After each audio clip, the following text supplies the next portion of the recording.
কুরবানির ক্ষেত্রে ভাগের যে বিষয়টা, এইটা খুব বড় একটা বিষয় এরকম কিন্তু না, কিন্তু আমাদের সমাজের কৃষ্টি কালচার এমন হয়ে গেছে যে আমরা এটাকে বড় বিষয় বানিয়ে ফেলেছি। ভাগে কুরবানির প্রমাণে কোনো হাদিস নেই। ভাগে কুরবানির প্রমাণে আছে জন, ব্যক্তি। যদিও হাদিসগুলি সফরের সাথে সম্পৃক্ত, সফরের কথা না বললেও ব্যক্তি ও পরিবারের পক্ষ থেকে কোনো হাদিস নেই। এ যাবৎ 1990 সাল থেকে নিয়ে এখন পর্যন্ত 7 পরিবারের পক্ষ থেকে একটি প্রাণী কুরবানি করতে হবে এমন কোনো হাদিস আমরা অবগত হতে পারিনি। ভাগে কুরবানি দেওয়া যাবে? ভাগে কুরবানি মানে গরুতে না খাসিতে? না খাসিও চলবে, মুরগিও চলবে না ভাগে? হ্যাঁ, ভাগে গরু কুরবানি করা জায়েজ। কথাটা ভালো করে শুনেন। আর তবে পরিবারের পক্ষ থেকে একটা করে কুরবানি করাটা কি উত্তম। শুনুন, একটা গুরুত্বপূর্ণ কথা এখানে আছে, এক জায়গাতে সব কথা লুকিয়ে আছে। সেটা হলো যে হাদিসটাতে আসছে, তিরমিজির হাদিস, যে সফর অবস্থায় গিয়ে আল্লাহ রাসূল সাহাবীরা 7 জন মিলে গরু কুরবানি করেছেন আর 10 জন মিলে কি উট কুরবানি করেছেন, তাই না? এই হাদিসটাকে বুঝতে হবে কাদের মতো? সাহাবী তাবেঈদের মতো। এই হাদিসটাকে সালাফরা সফরের সাথে খাস করেননি, এবং কিছু ব্যক্তি স্বার্থের কারণেও আমরা এটাকে বড় বিষয় বানিয়ে ফেলেছি। যে গরুর গোশতের প্রতি আমাদের যে মায়া এবং মহব্বত এবং যে ভালোবাসা, এইটা তার একটা বড় কারণ। যেহেতু গরু গোশত আমরা খাওয়া পছন্দ করি, আর গরুর দাম বেশি, একাই দেওয়া সম্ভব নয়, ফলত এটা আমাদের দেশে ব্যাপকভাবে প্রচলন হয়ে গেছে যে গরুর গোশত খাওয়ার জন্য তো আমাকে ভাগে যাইতেই হবে, কোনো ওয়ে নাই। তো ভাগের যে একদম দলিল নাই সেটাও নয়। তো সকল দৃষ্টিকোণ থেকে এটাই শ্রেষ্ঠ যে আমরা একটি পরিবারের পক্ষ থেকে একটি পূর্ণ প্রাণ আল্লাহ সুবহানাহু ওয়া তাআলার রাস্তায় উৎসর্গ করব। এইটা যে শ্রেষ্ঠ, এটার বিষয়ে আপনি কোনো দ্বিমত পাবেন না। এমনকি আবু হানিফা রাহিমাহুল্লাহ বলছেন, আবু হানিফা রাহিমাহুল্লাহর ফতোয়া, যে নিয়তের মধ্যেও যদি ত্রুটি থাকে, যে 7 জন মিলে ভাগে অংশগ্রহণ করেছে, কোনো একজনের নিয়তে ত্রুটি আছে, তা আবু হানিফা রাহিমাহুল্লাহর মতে সবার কুরবানি বাতিল। ইমাম শাফি ও আহমদ বিন হাম্বল সেটা বলেন, কিন্তু যিনি ভাগে কুরবানির পক্ষে তিনি বলতেছেন সবার কুরবানি বাতিল। আবার কারো যদি ইনকামের মধ্যে কম বেশি থাকে তাহলেও সবার কুরবানি বাতিল, একজনের জন্য সবারটাই বাতিল। কেননা ইমাম আবু হানিফা রাহিমাহুল্লাহ বলেছেন যে কুরবানির ক্ষেত্রে আল আসল হচ্ছে একটা পূর্ণ নফস আল্লাহ সুবহানাহু ওয়া তাআলার রাস্তায় উৎসর্গ করা, এটা পূর্ণ জান আল্লাহ সুবহানাহু ওয়া তাআলার রাস্তায় উৎসর্গ করা। আর ইমাম মালিক বলছেন যে ভাগে চলবে, তবে টাকায় মালিকানায় নয়, নেকিতে ভাগ হতে পারে। এটার ব্যাখ্যা কি? ইমাম মালিকের মতে কেউ যদি টাকায় মালিকানায় ভাগ হয় তো বাতিল, নেকিতে ভাগ দিতে পারে। মানে আমি একক টাকা একটা কুরবানি কিনেছি, কিনে আমি এখন নিয়ত করতেছি যে আমার ছেলে মেয়ে ভাই বোন পিতা মাতা সবার পক্ষ থেকে আল্লাহ সুবহানাহু ওয়া তাআলা এই কুরবানিটা কবুল করুক, তাহলে আমি নেকিতে তাদেরকে ভাগ দিলাম। কিন্তু এই কুরবানিটা ক্রয়ের টাকা মালিকানা একক আমার। ইমাম মালিকের মতে টাকা এবং মালিকানায় যদি ভাগ হয়ে যায় তাহলেও বাতিল। তো রাসূল সাল্লাল্লাহু আলাইহি সাল্লামের যে হাদিসটি দলিল হিসেবে পেশ করা হয় সেটি অত্যন্ত বিশুদ্ধ এবং সহিহ হাদিস। এক সফরে রাসূলুল্লাহ সাল্লাল্লাহু আলাইহি সাল্লাম সাহাবীদের বলছিলেন যে তোমরা উটে 10 জন করে এবং গরুতে 7 জন করে অংশগ্রহণ করো। সুতরাং অংশগ্রহণ অবশ্যই করা যায়, তবে কারো যদি সম্ভব হয় যে সে তার পুরো পরিবারের পক্ষ থেকে একটা পূর্ণ কুরবানি দিবে, তাহলে এটাই সবচেয়ে উত্তম, এটাই বেস্ট। এবং এই কালচারটাই আমাদেরকে গ্রো করতে হবে, এই কালচারটাই আমাদেরকে ডেভেলপ করতে হবে। আপনি এখনও সৌদি আরব সহ বিভিন্ন দেশে গেলে দেখবেন যে সবাই নিজ নিজ কুরবানি একক। কেননা আপনি ইবাদতের ক্ষেত্রে কেন আরেকজনকে শেয়ার দিবেন? এই ইবাদতের ক্ষেত্রে কেন আপনি আরেকজনের সাথে শেয়ার করবেন? এই জিনিসটাই তো আত্মমর্যাদার সাথে যায় না, যে আমি আল্লাহর জন্য একটা ইবাদত করব সেটাও আবার আরেকজনের সাথে শেয়ার করে। তো সেক্ষেত্রে আমরা সম্পূর্ণ বাদ দিচ্ছি, বাতিল বলছি এটা নয়, আমরা কোয়েশ্চেন মার্ক দিয়ে রাখতেছি যে আপনারা যেভাবে ঢালাও হারে আমরা ভাগে কুরবানি করি, এইটা অবশ্যই একটা কোয়েশ্চেনেবল বিষয়, প্রশ্নবিদ্ধ বিষয়, আলেমুল আমাদের মধ্যে একটি মতভেদপূর্ণ বিষয়। সুতরাং আমাদের জন্য সেটি থেকে বেরিয়ে এসে সুন্নাতকে এবং বেশি শ্রেষ্ঠকে সবসময় প্রাধান্য দেওয়া উচিত। আর যদি আহলে হাদিসদের ক্ষেত্রে বলি তাহলে তো আরও বেশি, কেন আহলে হাদিসরা তো দাবি করে যে তারা সুন্নাতের অনেক বড় অনুসারী, এই জন্য তারা রাফুল আদাইন করে, এই জন্য তারা জোরে আমিন বলে। তো রাফুল আদাইন বাদ দিলে কি সালাত বাতিল হবে? রাফুল আদাইন বাদ দিলে সালাত বাতিল হবে? হবে না। জোরে আমিন না বললে কি সালাত বাতিল হবে? হবে না। তো জোরে আমিন বলার জন্য, রাফুল আদাইন করার জন্য যান জীবন দিয়ে মসজিদ পর্যন্ত আলাদা করে নিলে, আর ভাগের বেলায় এসে বলতেছেন যে হ্যাঁ আমি ভাগে দেব এবং যারা উৎসাহ করতেছে সুন্নাতের অনুসরণের প্রতি, তাদের প্রতি অ্যাটাক করতেছেন, আক্রমণ করতেছেন। তা আমরা যদি অন্য সকল ক্ষেত্রে সুন্নাত এবং শ্রেষ্ঠতাকে প্রাধান্য দিয়ে থাকি, তাহলে বাই ডিফল্ট আরও উচিত আমাদের যে আমরা এটার ক্ষেত্রেও শ্রেষ্ঠতমটাকে, যেটা সবসময় রাসূল সাল্লাল্লাহু আলাইহি ওয়াসাল্লাম করেছে, যেটা সবসময় সাহাবীরা করেছে, সেটাকে আমরা আমাদের পুরো পরিবারের পক্ষ থেকে একটা অন্তত করবেন। পরিবারটাকে আপনি আলাদা করবেন কি করে? ওই যে দেখলেন না, ইমামদের মধ্যে মতভেদের বিষয়টা তো আপনি বুঝে গেছেন যে ইনকামটা কিন্তু মেইন, সবাই কিন্তু ইনকামের পয়েন্টটাকে মাথায় রেখেছে।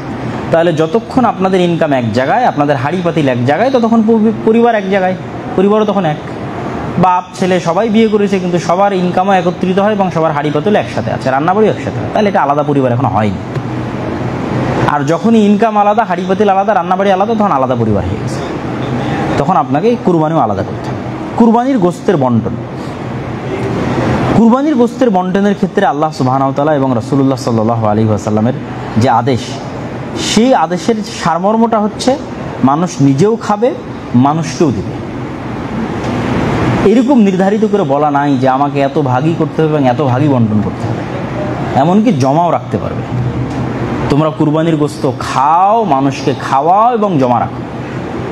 তাহলে কুরবানির গোশত দিতেও হবে, নিজেও খেতে হবে, জমাও রাখতে পারবে। তো সমাজে যদি কোনো কিছু প্রচলন থাকে, সেটা যতক্ষণ সরাসরি শরীয়তকে ভায়োলেট করতেছে না, ততক্ষণ আপনি সেটাকে অ্যাকসেপ্ট করতে পারেন। দেখা যায় আপনি একটা সমাজে বসবাস করেন, সেখানে হয়তো একটা ভাগ সমাজে দিয়ে আসতে হয়, সেটা আপনি দিয়ে আসতে পারেন। কিন্তু অনেক সময় দেখা যাচ্ছে যে ভাগটা গরিব মিসকিনের জন্য দিয়ে আসা হলো, তাহলে যে গরুরটা দিয়েছে সে নাকি খাসিরটা নিয়ে যাবে, আবার যে খাসিরটা দিয়েছে সে গরুরটা নিয়ে যাবে। এই কালচারগুলোর সাথে স্বার্থ কানেক্টেড থাকে, ইখলাস কানেক্টেড থাকে না, মানে গোশতের প্রতি লোভ কানেক্টেড থাকে। এই জন্য এটা পছন্দনীয় না। আপনি যদি দেন একবারই দিয়ে দিবেন, আপনি গোশত দিয়ে আবার সমাজ থেকে আবার গোশত নিয়ে আসতেছেন, গরুরটা দিয়ে খাসিটা নিয়ে এসেছেন, যে খাসি গরুটা, এটা কনফ্লিক্ট করে, কনফ্লিক্ট অফ ইন্টারেস্ট, ইখলাসকে ত্রুটিযুক্ত করে। কিন্তু আমরা কিন্তু এই কালচারটা সমাজে বিল্ড আপ করে ফেলেছি, যেটা ঠিক না। আমি যেটা গরিব মিসকিনের জন্য, তুমি সমাজ থেকে যারা কুরবানি দেয়নি তাদের মধ্যে এটা বন্টন করে দাও। যে গরুর কুরবানি দেয়নি তার গরু কিনে খাওয়ার সক্ষমতা সে কিনবে, যার খাসির গোশত দরকার তার খাসি কিনে খাওয়ার সক্ষমতা সে কিনবে। আজকের এই গোশতের সাথে এটা কানেক্টেড করে অল্টারনেটিভ করার মতো একটা সুবিধা দেওয়া কুরবানি দাতাদেরও, যে ভাই আপনি গরুরটা জমা দিয়ে যান, দিয়ে খাসিরটা নিয়ে যান। সমাজে যেটা চলে, এটা কিন্তু একটু আমাদের জন্য, আমরা যদি নিয়তের দিক থেকে দেখি, ইখলাসের দিক থেকে দেখি, লজ্জাস্কর।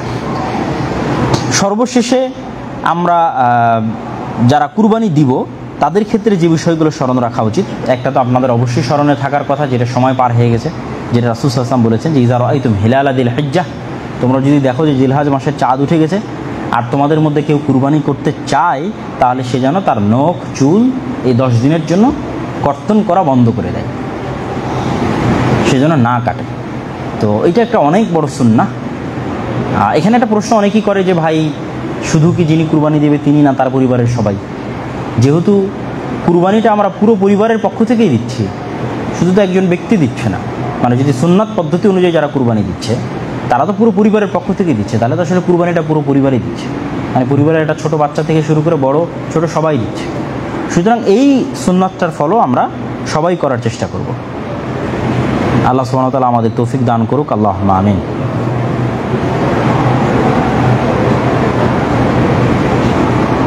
কুরবানির ফজিলতের মধ্যে একটা ফজিলত বলে আমরা আমাদের আজকের আলোচনার শেষের দিকে চলে যাব ইনশাআল্লাহ, এবং তারপরে ইব্রাহিম আলাইহিস সালাতু ওয়াস সালামের জীবনীর একটু সংক্ষিপ্ত দু একটা পয়েন্ট আমরা সবাই জানি, তারপরে টাচ দিয়ে আমাদের বক্তব্য শেষে চলে যাব। আয়েশা রাদিয়াল্লাহু তাআলা আনহা থেকে বর্ণিত, তিনি বলেন, মা আমালু আদমিয়িন মিন আমালিন ইয়াওমান নাহর আহাব্বু ইলাল্লাহ মিন ইহরাকিদ দাম। কুরবানির দিনে আল্লাহ সুবহানাহু ওয়া তাআলার নিকটে মানুষের করা ইবাদতগুলোর মধ্যে আল্লাহর সবচেয়ে প্রিয় হচ্ছে রক্ত প্রবাহিত করা। ইন্নাহা লাতা'তি ইয়াওমাল কিয়ামাহ, এই কুরবানি কিয়ামতের মাঠে উপস্থিত হবে, বিকুরুনিহা ওয়া শাআরিহা ওয়া আজলাফিহা। এই কুরবানির রক্ত, মাংস, শিং, হাড় হুড্ডি যা ফেলে দেওয়া হয় সেগুলো সহই কিয়ামতের মাঠে উপস্থিত করা হবে।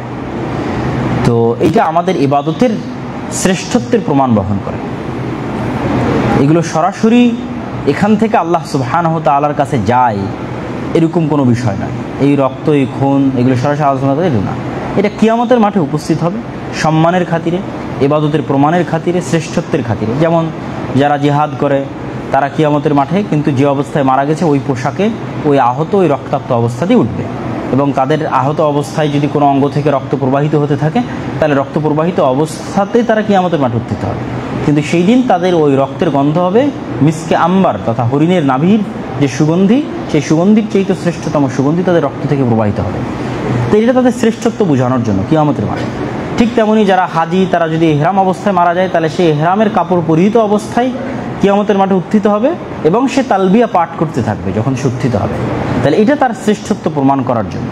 ঠিক দেখা যাচ্ছে কিয়ামতের মাঠে যে জাকাত দেয়নি তার গরু ছাগল, তাকে তার সম্পদ তাকে সাপ হিসেবে, তার গরু ছাগল তাকে খুর দিয়ে, তাহলে কিয়ামতের মাঠের কিছু দৃশ্য থাকবে যে দৃশ্যগুলো কিছুটা অপমানজনক, কিছুটা সম্মানজনক। এটা কিয়ামতের মাঠে। তো ঠিক কিয়ামতের মাঠের একটা সম্মানজনক দৃশ্য হচ্ছে আপনার সাথে আপনার কুরবানিও থাকবে, যে কুরবানি আপনি আল্লাহ সুবহানাহু ওয়া তাআলার জন্য আল্লাহ সুবহানাহু ওয়া তাআলার রাস্তায় করেছেন।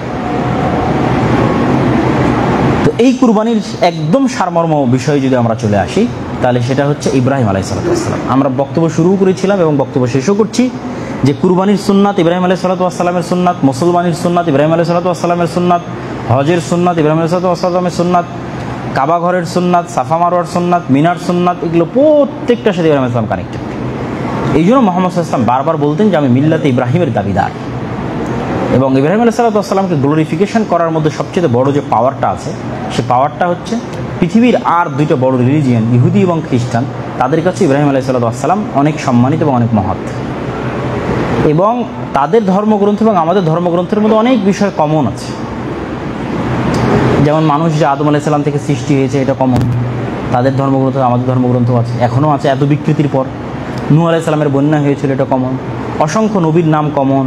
আমরা ইব্রাহিম বলছি, তারা আব্রাহাম বলছে, আমরা ইসহাক বলছি, তারা আইজাক বলছে, আমরা ইয়াকুব বলছি, তারা জাকুব বলছে, আমরা ইউসুফ বলছি, তারা জোসেফ বলতেছে, কমন। ঠিক কুরবানির ঘটনাও কমন। চলমান তাওরাত এবং চলমান ইনজিল এত বিকৃতির পরেও কুরবানির ঘটনা আছে। পার্থক্য কি? তাদের ওখানে উল্লেখ করা আছে যে ইসহাক আলাইহিস সালামকে ইব্রাহিম আলাইহিস সালাম কুরবানি করছিলেন, যেটা পবিত্র কোরআনে ইসমাইল আলাইহিস সালামের ক্ষেত্রে বর্ণনা করা আছে, সেটা তারা মনে করে যেটা ইসহাক আলাইহিস সালামের ক্ষেত্রে। তো যত বেশি পরিমাণে আমরা ইব্রাহিম আলাইহিস সালামকে গ্লোরিফাই করতে পারবো, তার জীবনকে অনুসরণ করতে পারবো, প্রকৃতপক্ষে মিল্লাতে ইব্রাহিমের অনুসরণ করতে পারবো, ততই কিন্তু আমরা পৃথিবীতে শ্রেষ্ঠ জাতি হিসেবে আবির্ভূত হবে এবং অন্যদের কাছে আমাদের হাক্কানিয়াত, হক এবং সত্যটা পৌঁছে যাবে। তোমরাও তো ইব্রাহিম আলাইহিস সালামের অনুসরণ করতে চাও, তোমরাও তো ইব্রাহিমকে শ্রেষ্ঠ মনে করো, তাহলে দেখো ইব্রাহিম আলাইহিস সালামের অনুসারী কারা, কারা প্রকৃতপক্ষে ইব্রাহিম আলাইহিস সালামের অনুসরণ করতেছে। এই জন্য আল্লাহ কিন্তু কোরআনে বলেছে, মাকান ইব্রাহিম ইয়াহুদিয়ান ওয়ালা নাসরানিয়ান, ইব্রাহিম ইহুদি ছিল না, নাসারাও ছিল না, বরং হানিফা মুসলিমা, বরং সে ছিল মুসলিম। এবং ওমাকানা মিনাল মুশরিকিন, এবং ইব্রাহিম মুশরিক শিরককারীদের অন্তর্ভুক্ত ছিল না। তাহলে অন্তত যদি তোমরা ইব্রাহিমেরই ফলোয়ার হও, ইব্রাহিমকে যদি তোমরা সম্মান করতে চাও, তাহলে প্রমাণ করো যে ইব্রাহিম আলাইহিস সালাম কোনো শিরকের অনুসারী ছিল কিনা, ইব্রাহিম আলাইহিস সালাম ইহুদি নাসারা ছিল কিনা, ইব্রাহিম আলাইহিস সালাম কোনো শিরক করতেন না। তাহলে শিরক মুক্ত হিসেবে এবং তার স্মৃতির অনুসরণ হিসেবে মুসলমানেরা যত বেশি এগিয়ে থাকবে, তত মুসলমানদের শ্রেষ্ঠত্বের জন্য এবং ইবাদতের দিক থেকে কিয়ামতের মাঠে আল্লাহ সুবহানাহু ওয়া তাআলার কাছে শ্রেষ্ঠত্ব অর্জনের জন্য এটি অনেক বড় ভূমিকা পালন করবে। তো ইব্রাহিম আলাইহিস সালামের পুরো জীবনী থেকে আমাদের শিক্ষা হচ্ছে যে তার পুরো পরিবারটা একটা আদর্শ পরিবার, এবং তারপরে আল্লাহ কিয়ামত পর্যন্ত আর কোনো নবী তার পরিবারের বাইরে পাঠাননি। তিনি যেমন পিতা হিসেবে আদর্শ, তেমন স্বামী হিসেবে আদর্শ, তার স্ত্রীরা পৃথিবীর শ্রেষ্ঠ আদর্শতম স্ত্রী এবং তার সন্তানরা পৃথিবীর শ্রেষ্ঠ আদর্শতম সন্তান। সবগুলো অনুষঙ্গ আপনি ইব্রাহিম আলাইহিস সালামের পরিবারের মধ্যে পাবেন। যে সন্তান কেমন হওয়া উচিত, ইসমাইলের মতো হওয়া উচিত। স্ত্রী কেমন হওয়া উচিত, সারা এবং হাজেরার মতো হওয়া উচিত। স্বামী কেমন হওয়া উচিত, ইব্রাহিম আলাইহিসসালামের মতো হওয়া উচিত। তো তাদের এই পুরো ইতিহাস থেকে আমাদের জন্য অনেক কিছু শেখার আছে। এবং এই যে বর্তমান মক্কা এবং বর্তমান যে কাবা, এই কাবার ক্ষেত্রে ইব্রাহিম আলাইহিসসালামের যে দোয়া যে রব্বি ইন্নী আসকানতু মিন যুররিয়্যাতি, হে আল্লাহ আমি আমার বংশের একটা অংশকে এমন এক জায়গায় রেখে যাচ্ছি, গায়রা জি যারইন ইনদা বাইতিকাল মুহাররাম, এমন একটা উপত্যকায় রেখে যাচ্ছে যে উপত্যকায় না কোনো ফলমূলের ব্যবস্থাপনা আছে, না কোনো পানির ব্যবস্থাপনা আছে, না কোনো ছায়াগ্রহণের ব্যবস্থাপনা আছে, সব কিছু ছাড়া তিনি সেখান থেকে ফেলে যাচ্ছেন। তো হে আল্লাহ আপনি তাদেরকে রিজিকের ব্যবস্থা করে দিবেন এবং তারা যেন আমার পরবর্তী বংশধরেরা যেন মূর্তি পূজক না হয় এবং তারা যেন সালাত আদায়কারী হয়। ইব্রাহিম আলাইহিস সালামের দোয়ার অংশ কোরআন থেকে বলতেছে যে তারা যেন মূর্তি পূজক না হয় এবং সালাত আদায়কারী হয়। যে রব্বি জাআলনি মুকিমাস সালাহ ওয়া মিন যুররিয়্যাতি, আল্লাহ আমি যেন সালাত আদায়কারী হই এবং আমার পরবর্তী বংশধর যেন সালাত আদায়কারী হয়। তারপরের যে হৃদয় বিদারক ঘটনা, যেটা আমরা খুব ভালোভাবে জানি, যে হাজেরা আলাইহিস সালাতু ওয়াস সালাম স্বামীর পিছে পিছে গেলেন। বুখারীর হাদিস, আইনা তাযহাবু আনতা ইব্রাহিম, কোথায় যাচ্ছেন আপনি ইব্রাহিম? এইখানে তো কিছুই নাই, মানুষ নাই, জন নাই, পশু নাই, পাখি নাই, ঘর নাই, বাড়ি নাই, ধুধু মরুভূমি, পানির ব্যবস্থা নাই, খাবারের ব্যবস্থা নাই, কিচ্ছু নাই। যখন কোনো উত্তর দিচ্ছে না তখন বলছেন আল্লাহ আমারক, আল্লাহ সুবহানাহু ওয়া তাআলা কি আপনাকে আদেশ দিয়েছে এখানে রেখে যাওয়ার জন্য? তখন তিনি বলছেন হ্যাঁ, না আল্লাহ আদেশ দিয়েছে। তখন বলছেন লা ইউদাইয়া আল্লাহ, যদি আল্লাহ আদেশ দিয়ে থাকে তাহলে আমাদেরকে আল্লাহ ধ্বংস করবেন না। এই যে আল্লাহর প্রতি অগাধ আস্থা, বিশ্বাস, ভরসা, এটা আমরা আজকের যুগে কোথায় পাবো? আমরা কিন্তু মুসলমানেরা পিছিয়ে আছে এই কারণে। মুসলমানরা জেরুজালেম যখন ওমর ইবনুল খাত্তাব বিজয় করে, সুলতান সালাহুদ্দিন আইয়ুবী বিজয় করে, যখন বদরের যুদ্ধ হয়, উহুদের যুদ্ধ হয়, তখন মক্কার কাফেরদের তুলনায় মুহাম্মদ সাল্লাল্লাহু আলাইহি ওয়াসাল্লামের যা শক্তি ছিল আর পারস্য এবং রোমান সম্রাটের তুলনায় ওমর রাদিয়াল্লাহু আনহু যা শক্তি ছিল আর ক্রুসেডারদের তুলনায় সালাহুদ্দিন আইয়ুবীর যা শক্তি ছিল, তার তুলনায় এখনকার মুসলমানদের শক্তি বর্তমান কুফফার মুশরিকদের চাইতে বেশি। এখনকার মুসলমানদের টাকা পয়সা এখন ওই তুলনার চাইতে এখনকার কাফের মুশরিকদের চাইতে বেশি। কিন্তু তারপর দেখুন মুসলমানরা মাজলুম কেন? এদের সবার মৃত্যু ভয়, দুনিয়ার ভয়, কারণ এদের আল্লাহর প্রতি অগাধ আস্থা এবং বিশ্বাস এবং আল্লাহর প্রতি অগাধ ভরসা নাই, যে আল্লাহ সুবহানাহু ওয়া তাআলার প্রতি ভরসা করে থেকে যেতে পারে। আল্লাহ সুবহানাহু ওয়া তাআলার প্রতি ভরসা করলে ধুধু মরুভূমিতে মাটি ফেটে পানি বের হয়ে আসতে পারে। এইটাই তো আসলে আমাদের শিক্ষা, যে আল্লাহ সুবহানাহু ওয়া তাআলার উপর ভরসা করলে, সত্য বিষয় আল্লাহর উপর ভরসা করলে আল্লাহ ফেরেশতা দিয়ে সহযোগিতা করে। এবং ফেরেশতা আল্লাহর একটা সৃষ্টিজীব পৃথিবীতে আছে, সেই ফেরেশতা দিয়ে আল্লাহ সুবহানাহু ওয়া তাআলা তাদের সেখানে খাবারের ব্যবস্থা করে দিলেন, যেটা জমজমের পানির কথা আমরা জানি।